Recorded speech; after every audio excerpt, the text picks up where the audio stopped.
Good morning. We have a quorum. I call to order the meeting of the Public Accounts Committee.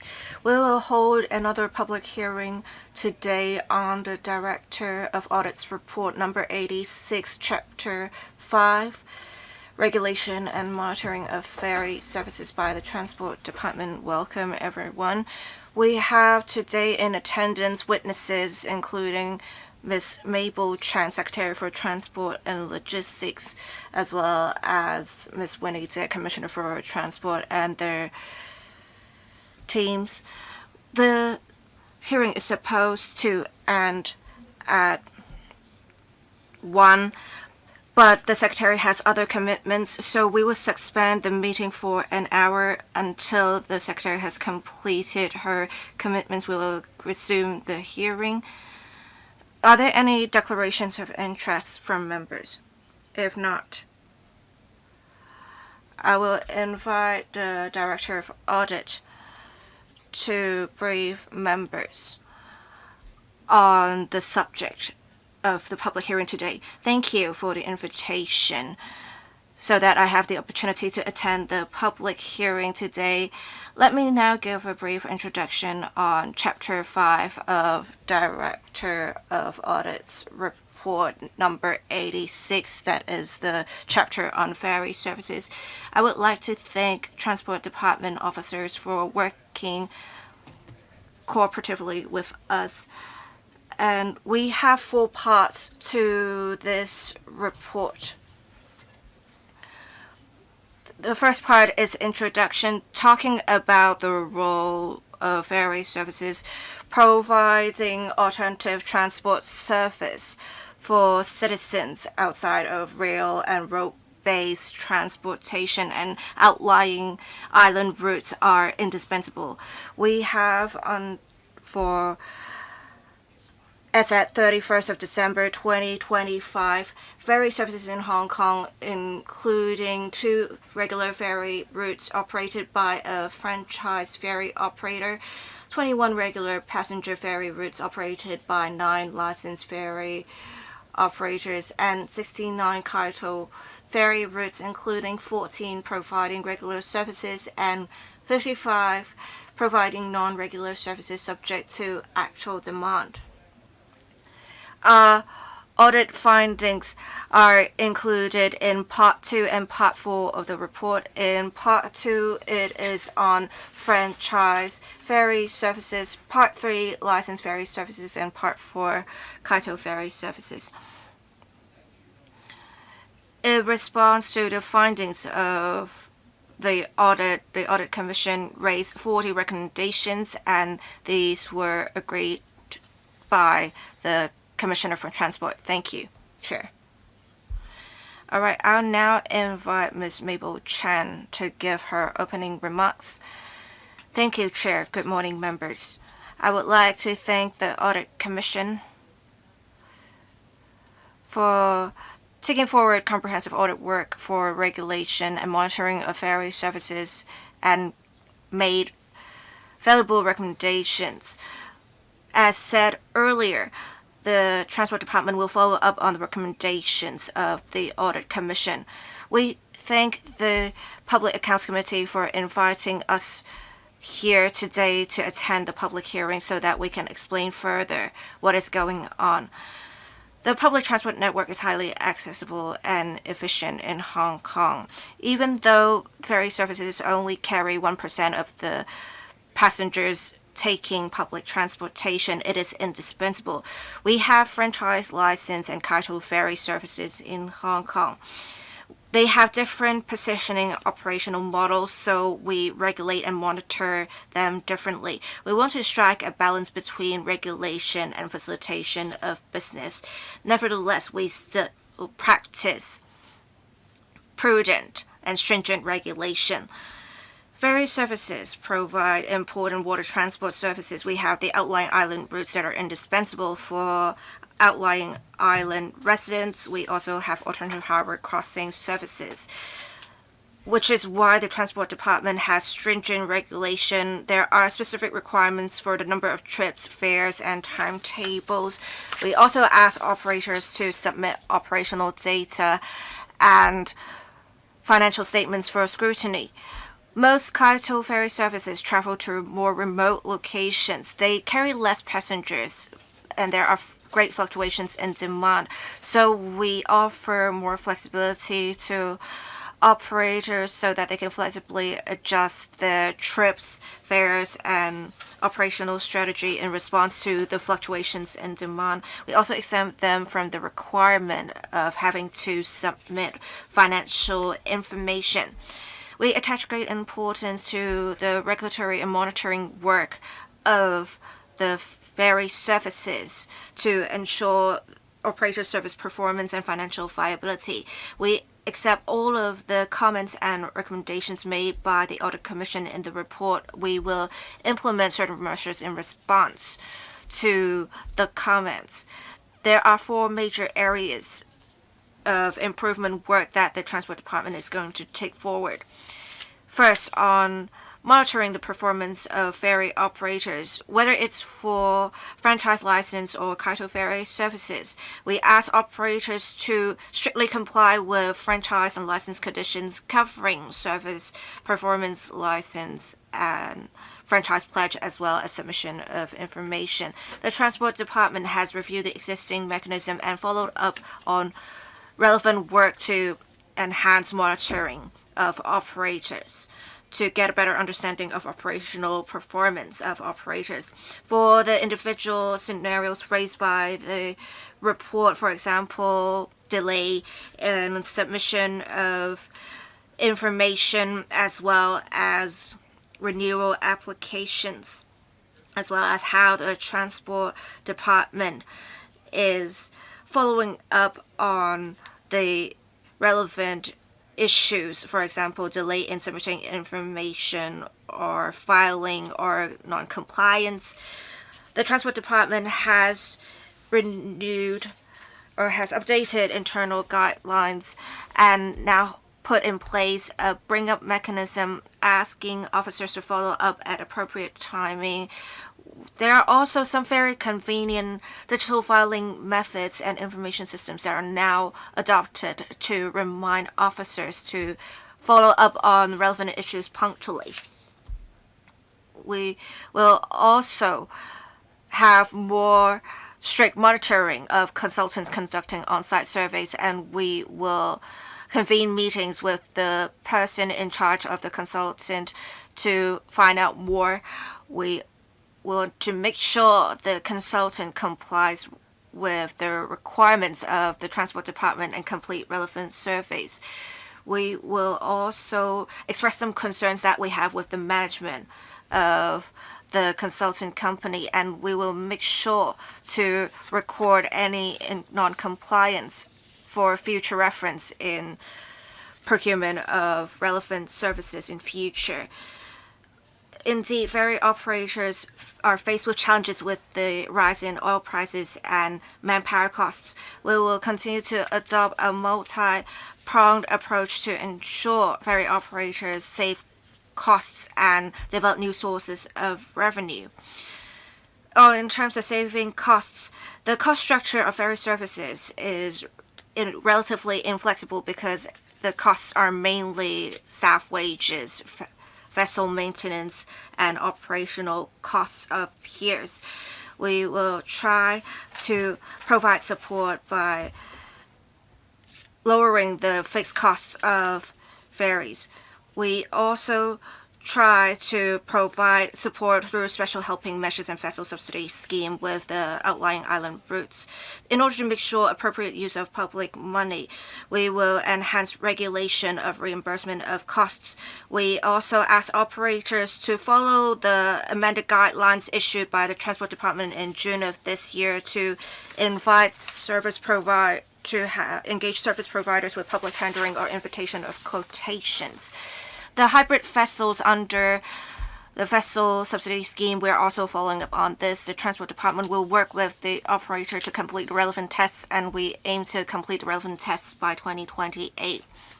And Transport Department will also help ferry operators to develop more new sources of non-fare box revenue to introduce more commercial elements. We will try to help them enhance commercial value for peer spaces, shops, and advertising panels. We will work with ferry operators and enhance communication with them on rental arrangements on peer shops. We urge them to enhance rental arrangements so that we have more diversified merchants in peers. We also have proactively introduced organizations to hold activities in peer spaces. We have recently an exhibition of a specific brand held at the Central Pier, as well as a carnival. We ask the operators to give a monthly report so that we have better understanding of the rental situation of piers.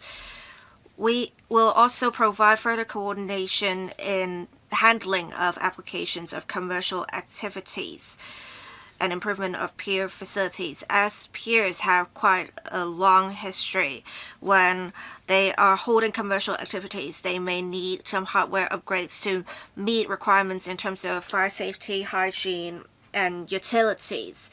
They may also need to apply for planning use of pier spaces to be amended in order to expedite the handling of relevant rental applications of pier improvement works. The Transport Department will set up standing mechanism and will set up a dedicated group with relevant departments and meet regularly.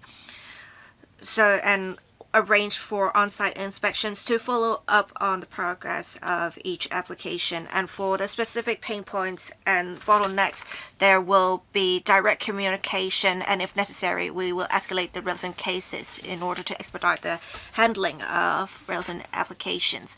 In terms of fare box revenue, the Transport Department continues to play a good gatekeeper and will prudently consider the fare increase applications from operators. We will make sure to consider not just the long-term financial viability of operators, but also public affordability. Third, in terms of safety of ferry services, the Transport Department will work with the Marine Department and urge franchise ferry operator to enhance vessel maintenance as well as replace engines for their vessel fleets through special helping measures. And the vessel subsidy scheme will help the ferry operator update their ferry fleet. We will also enhance inspections of vessel licenses of Kaito ferry services. We attach great importance to safety for vessels as well as passengers. We will make sure to play strict gatekeeping. We understand that there is great concern for the future development strategy of water transport. We will continue to promote the use of ferry services to dovetail with tourism is everywhere and island tourism policies. We have proactively invited some operators to undertake new routes. We also invite every 6 months for expressions of interest from operators. For example, in response to the second phase of the opening up of Shuttlecock at the end of 2023, we invited operators for Shuttlecock, Laichiwo, Apcho, and Kat-O Kaito ferry services. The relevant service commenced early 2024. Every 6 months, the Transport Department conducts surveys for Kaito ferry services and will consult relevant departments and stakeholders from time to time to gauge the demand of relevant services and explore the feasibility of exploring new routes. We do observe recent years citizens and visitors have greater interest in island hopping tourism.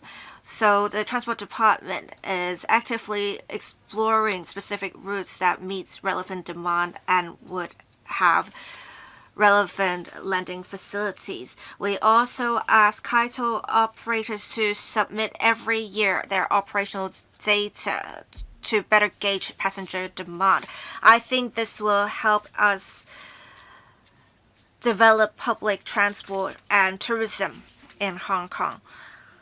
The Transport and Logistics Bureau will continue to monitor the Transport Department's implementation of the measures in response to the recommendations in the Director of Audit's report and will enhance work in 4 areas: the monitoring performance of ferry operators, maintaining financial viability of operators, regulation of ferry services in terms of safety, as well as dovetailing with tourism policy to provide high quality, stable ferry services for the public at affordable prices. Thank you. My team and I are more than willing to answer questions from members. All right.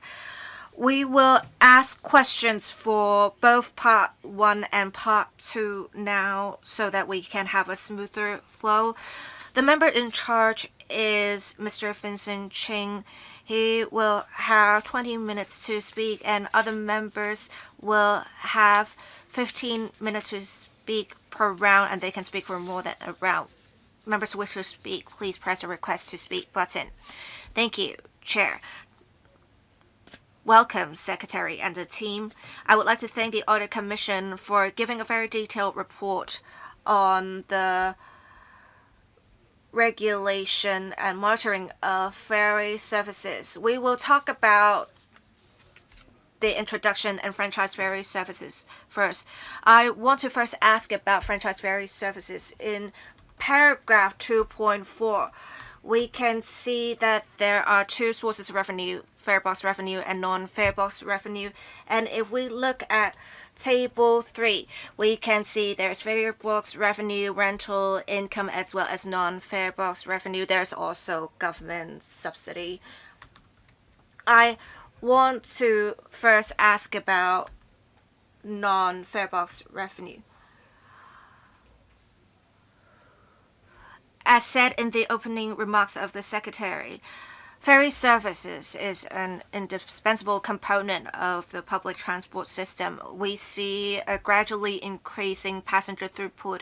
In 2024, it's 16 odd million. Last year, it's 14 odd million. I don't know if we have the figures for 2025 just yet, but I think we see a continuous increase. But it is still lower than the pre-pandemic levels of 20 million.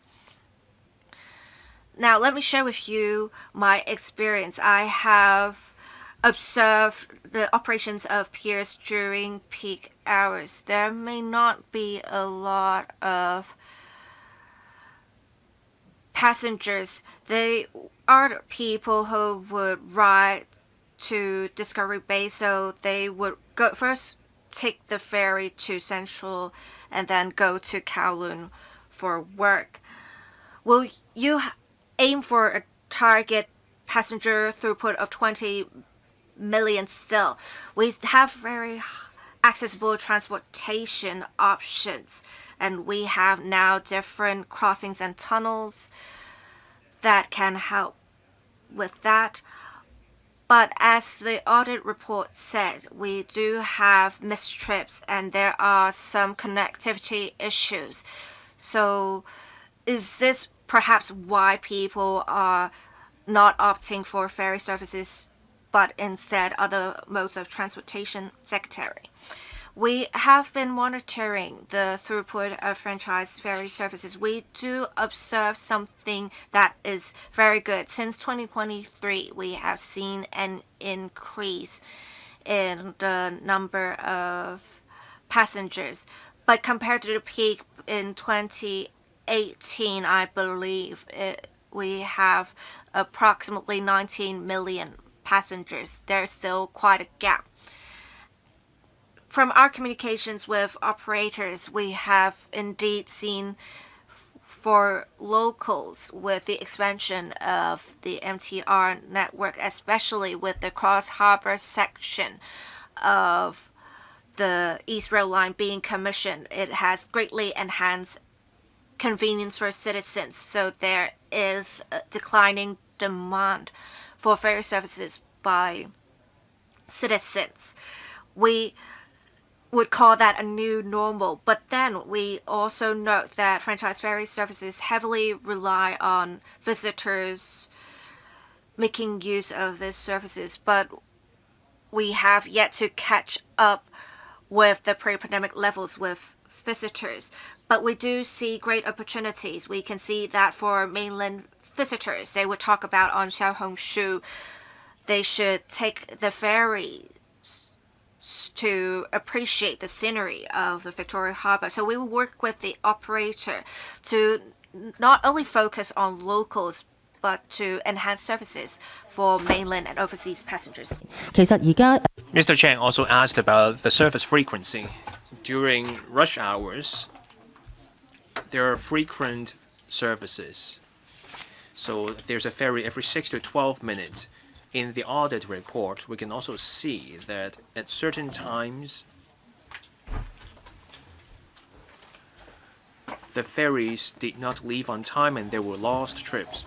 We look at the overall service reliability. The reliability remains at a very high level, at over 90%, close to 100% in fact. But that is not to say that we should take no follow-up action. More frequent services and also electronic payment services, as well as more information on ferry services, will help enhance riders' experience. And that will also be reflected in the operator's performance. So tourists represent a major source of revenue, and that area holds potential. But I want to focus on the commuting demand from locals. As the Secretary said, now the railway network is more extensive. I took the Western Harbour crossing. It took me for half an hour, 40 minutes. There was a traffic jam in the tunnel. Now, for the 16 million passenger trips, have we analyzed how many of them are locals, how many of them are tourists? And for locals, why do they take the ferry instead of going for the other transport options? Is there a way that we can encourage more locals to take the ferry? Operator A offers monthly passes. That's one way to do it. Are there other ways for us to get more people to use the ferry so that we can generate more revenue? Based on the latest information I have, based on the data from January this year, locals made up 36% of the riders. For tourists, they made up 64%.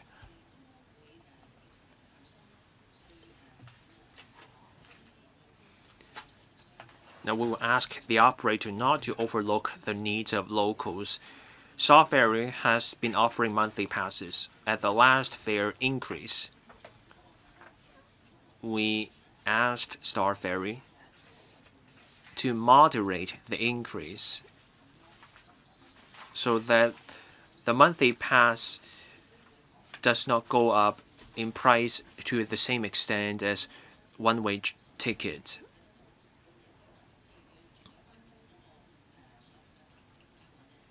Now for locals,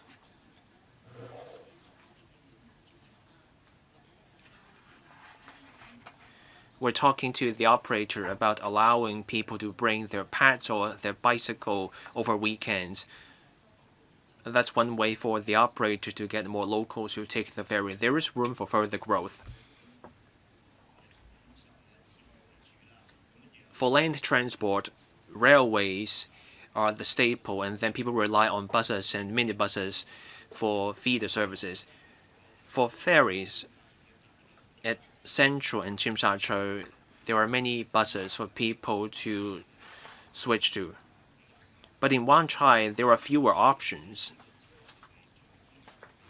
Can we further improve the transport interchange in Wan Chai? People take the ferry to Wan Chai and go to other destinations via Wan Chai. Secretary, we can look at that. Back then, we were building the cross-harbor section of the East Rail Line. There were traffic control arrangements. So for a while, the accessibility of the pier was affected. But now we have sorted out the road traffic in recent years, and that makes it easier for pedestrians to reach the pier. Pedestrian access and shuttle buses will make life easier for people. On traffic information and publicity, both efforts can help. And we will come to the fare revenue in a while. There were popular restaurants at the Wan Chai Pier, and that drew locals. When they took the ferry, they could also spend money on the restaurants, and that's one way to draw more locals to the pier. Thank you. So that's all from me for locals. And can also invite the government to take note of the other points raised in the report, such as the lost trips, and also connections with other modes of transport, so that we can encourage more locals to take the ferry. Getting more people to take the ferry can take pressure off the cross-harbor tunnels. Not many people take the ferry, so there's room for increasing the patronage. Now I turn to tourists. They make up 60% of the fare revenue.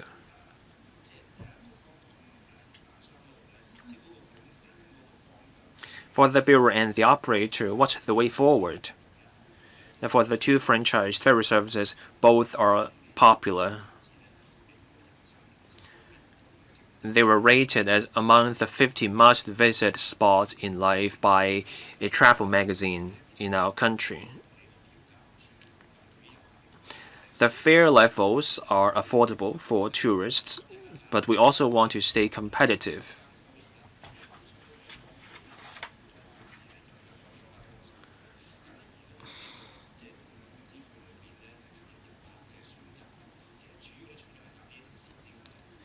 Now for the ferry operator, they can also do rides in the Victoria Harbour.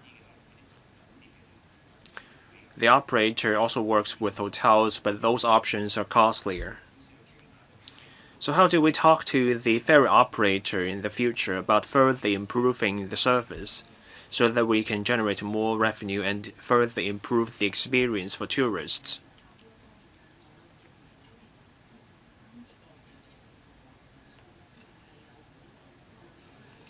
There is enormous room for the operator to bring in fresh ideas. We're driving the mega event economy. The recent years have also seen a surge in visitor arrivals.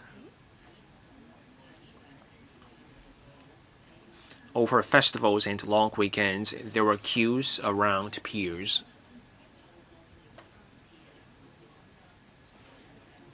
So ferry services will have to be increased.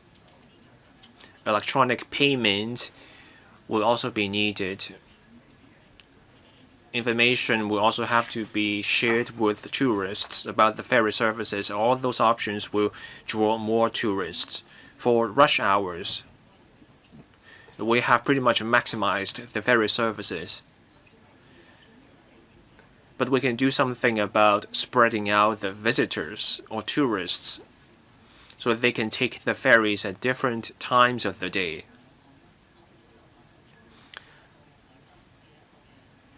In Central, there's an event space. In Tsim Sha Tsui, there are feeder bus services. In recent months, with the assistance of the Transport Department, franchised bus operators offer open-top sightseeing buses. Tourists can hop on those buses. They can visit tourist attractions on Hong Kong Island and on the Kowloon side. So this is where the bureau and the operator can look at in working with other transport operators. We can offer information on a one-stop basis for tourists so that they know they can hop on a ferry and then they can hop on a bus. We spread out the tourists who take the ferries. We further improve the ferry service, and that will bring in greater revenue.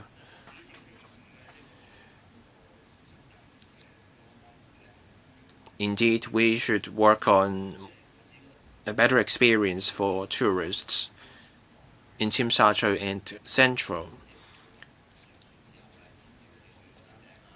There are many options for tourists that visitors can access by bus. They can go to the Peak or the Ocean Park from Central. The Wan Chai waterfront is being developed. We can do more about that. Tourists also get on and get off the ferry near the Golden Bohemia Square, so we can do something about bringing people there as well. Now, my next question, it's about the vacant shops.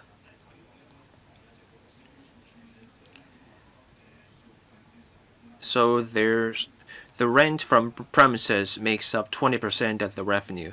So I'm looking at the vacant shops, paragraph 2.3 and table 6 and paragraph 3.1. Now for shops vacant for 38 days in a row, 20 of them are at the Tsim Sha Tsui Ferry Pier. There are more people in Tsim Sha Tsui for shops vacant 180 days in a row. So do we have the situation report? Take Tsim Sha Tsui as an example. Nearby, you have a huge mall, and you also have the star revenue. Every day, you see many tourists in the area. Can we further increase the income from rentals? Secretary, I will first comment on the policy aspect, and then I will invite the Commissioner for Transport to take the other questions. On franchised ferry operations, we renewed the franchise a few years ago. We saw the need for both fare revenue and the non-fare box revenue. We wanted the operator to bring in fresh ideas. They can rent out the storefront, they can hold events.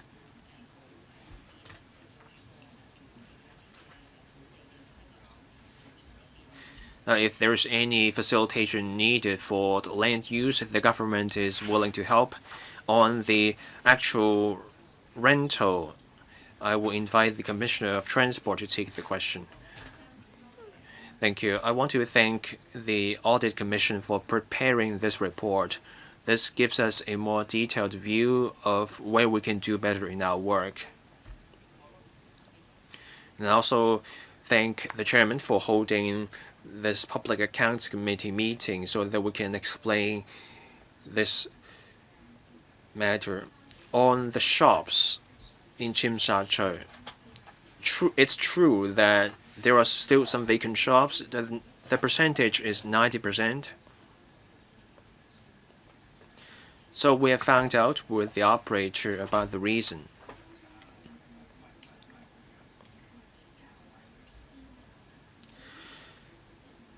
Some shops are in a more inaccessible spot, or they occupy a small area.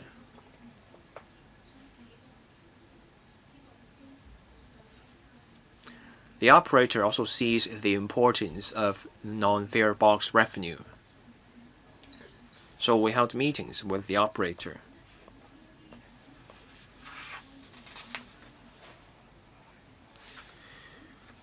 For shops with fewer visitors, we're exploring the use of pickup services so people can pick up their parcel for e-commerce. That can be a way to make the most of the store space. So that's a short-term measure. We will have to keep monitoring the situation, and more brainstorming with the operator will be needed. Starting from this month, for the franchised ferry operator,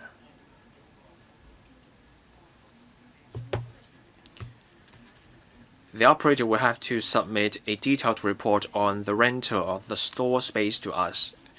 We will need more than a percentage of the space rented out. The particular usage of each shop will also be covered Is the shop for retail, or is it for storage? Is it for catering? And also the rent levels. Starting from this month, the operator will also have to submit such details on a monthly basis, and then we will analyze the data systematically. On that basis, we will explore with the operator what we can do. So we're looking at options such as allowing people to take their pets when they ride the ferry, so as to, and also other options to generate more non-fare box revenue. On the 3 piers run by the operator, here's what I think. For Tsim Sha Tsui, there are many tourists, but the vacancy rate is on the high side.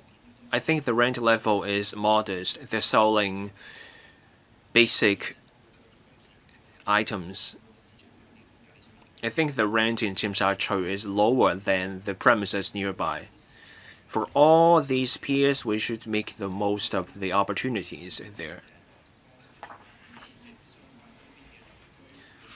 I wonder if we have talked to the people around the Tsim Sha Tsui pier. Nearby, there is the store revenue. Many things are happening. At the central pier, there's an event space. A major piece of infrastructure is under construction. And then in Wan Chai, you have the Golden Bohemia Square. Can we have joint initiatives with these landmarks? Now, for the West Kowloon Cultural District, there will be some collaboration near the pier. Can we have more joint initiatives to bring in more foot traffic? We want people to think that there's more to do at the pier than taking the ferry. Can we have more collaborations? Secretary. We agree.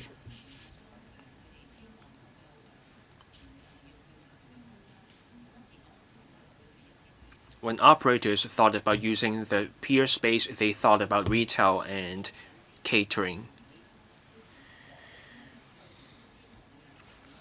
Tourists now want experience.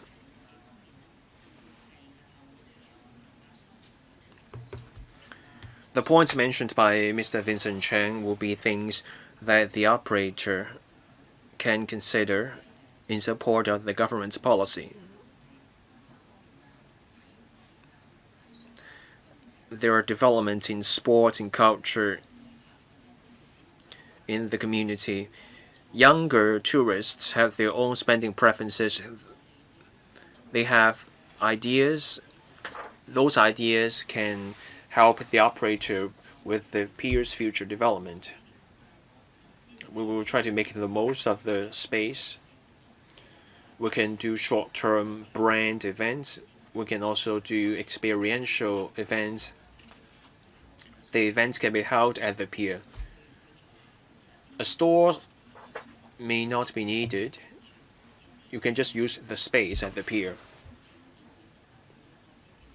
Getting more people involved in those events can be a source of non-fare box revenue. We will follow up with the operator and pursue this matter in the future. So that's all from me. Can I give the floor to other members? So you can keep asking questions for this part, or you want to save your questions for later. Next, Mr. Jonathan Leung.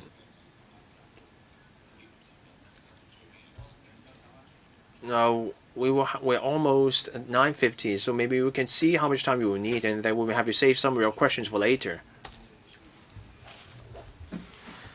As the secretary said, ferry services make up a small part of our public transport. Still, ferries are a crucial service. Ferries serve people living on outlying islands. Ferries are also an icon of Hong Kong. I'm a member of the tourism board. Tourists, or rather ferries, are a key part of our brand name. Many of our images feature ferries.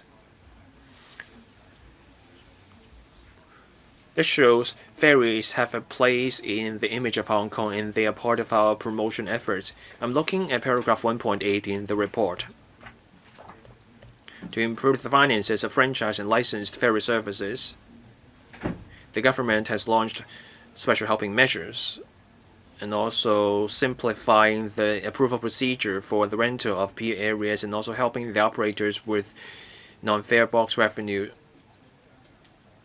This is also something that moderates the pressure to increase the fare. Now, on streamlining the pier subletting approval procedures and also reimbursing the pier rentals, how are these 2 points different? Now, for this sublet premises, will fees be payable to the government? Now, for non-fare box revenue, the money is supposed to moderate the pressure to increase the fare. Will the government consider waiving the fees? Secretary, I would like the Commissioner for Transport to take the question. Thank you. Now, on franchised ferry, if they want to apply for the streamlined approval procedures, then the government property agent will chime in. In order to further expedite and more systematically handle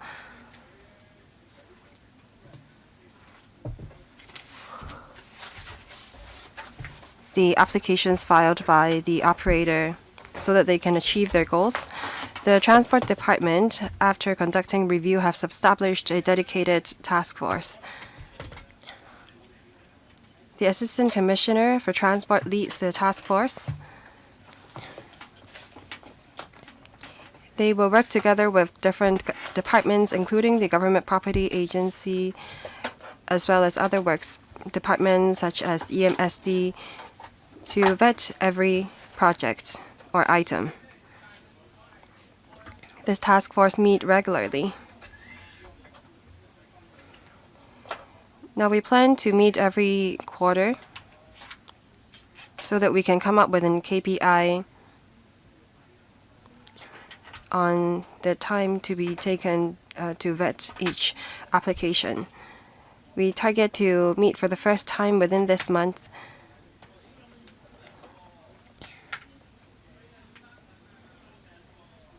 We want to streamline the application procedures for non-fare box related applications. Thank you. Mr. Jonathan Leung. Is any fees paid to the government? If yes, will you consider exempting it?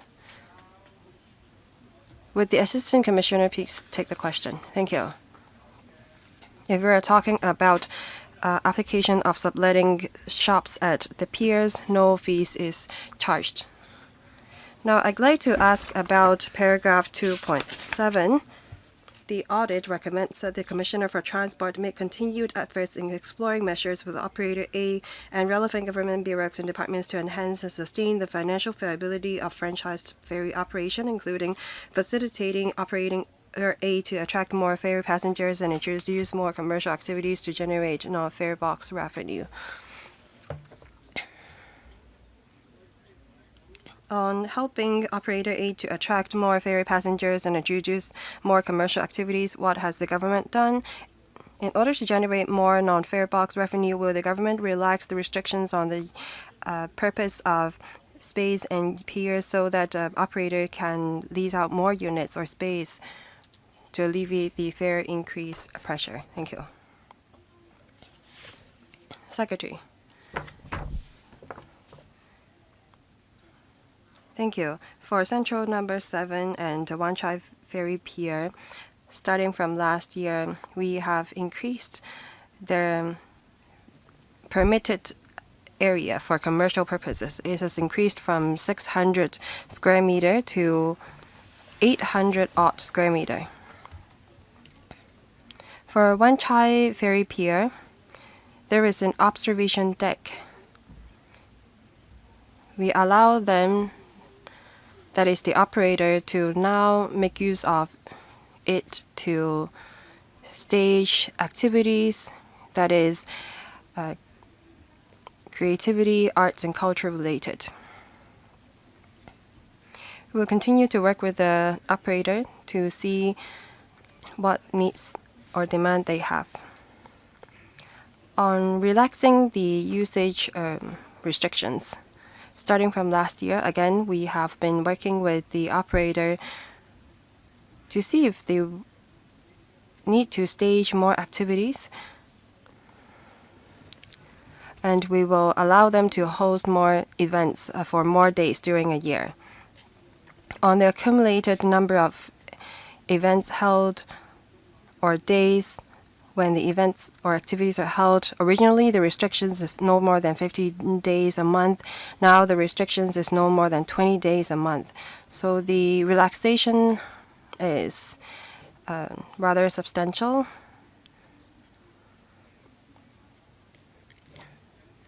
Now, on questions relating to how we can attract more tourists to make use of ferry. We all understand that most mainland tourists use e-payment. The operator has installed e-payment service at the ferries, and we are also offering a tourist package or tourist tickets that is valid for 4 days. The operator of the franchised ferry service told us that according to their observation, many tourists originally planned to only take one ferry trip when they come to Hong Kong. But after getting the ferry ticket that is valid for 4 days, designated for tourists, they took more trips eventually. This may not generate more fare box revenue for the operator, but if they take more photos as they take more ferry trips and upload it onto the Red Note, then this is good marketing for the ferry service that we have. We may not see the effectiveness of such a package in the revenue, but there is some other effect. Thank you. This is very important when we try to promote tourism in Hong Kong. I thank the administration for coming up with this idea and having such an awareness. Now, I'd like to ask about 2.15. The audit conducted a site visit to the Central Pier number 7 on the 5th of February 2026, a non-public holiday weekday during peak hours in the morning from 8 a.m. to 9:40 a.m. to examine the adherence of the schedule of service in respect of the Central Tsim Sha Tsui route, and found that operator A failed to provide the franchised ferry service according to the schedule of services approved by TD. It should be 6 minutes per trip, but the actual frequency for which sailing trip observed was every 10 minutes. So why was the service only offered every 10 minutes? Have you looked into whether there is any complaints received, and what was the reason for the delay? Has the administration tried to help the operator in addressing the challenges? Commissioner, please. Thank you. On the reliability of the service offered by the operator, the Secretary has already answered the question. The overall reliability of the operator is at a high level, that is over 90%.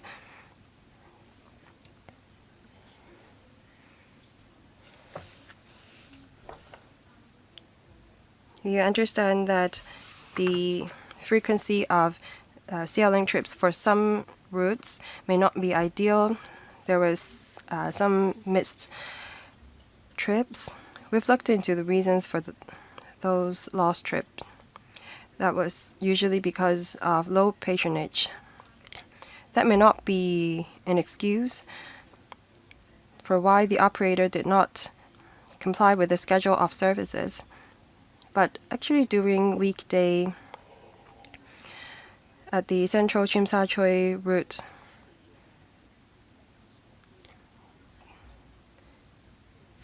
the patronage was less than 5%. For public holidays, Central Tsim Sha Tsui route, the patronage was even less than 2%.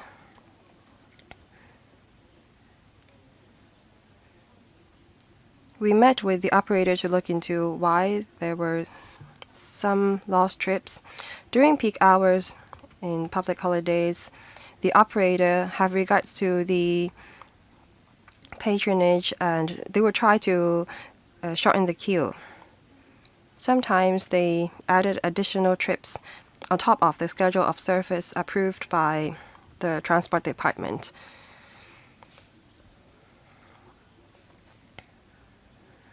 So they offered more trips than agreed during public holidays. So we're of the view that the operator is committed to providing good service, but in terms of operation efficiency, sometimes it may not be as ideal.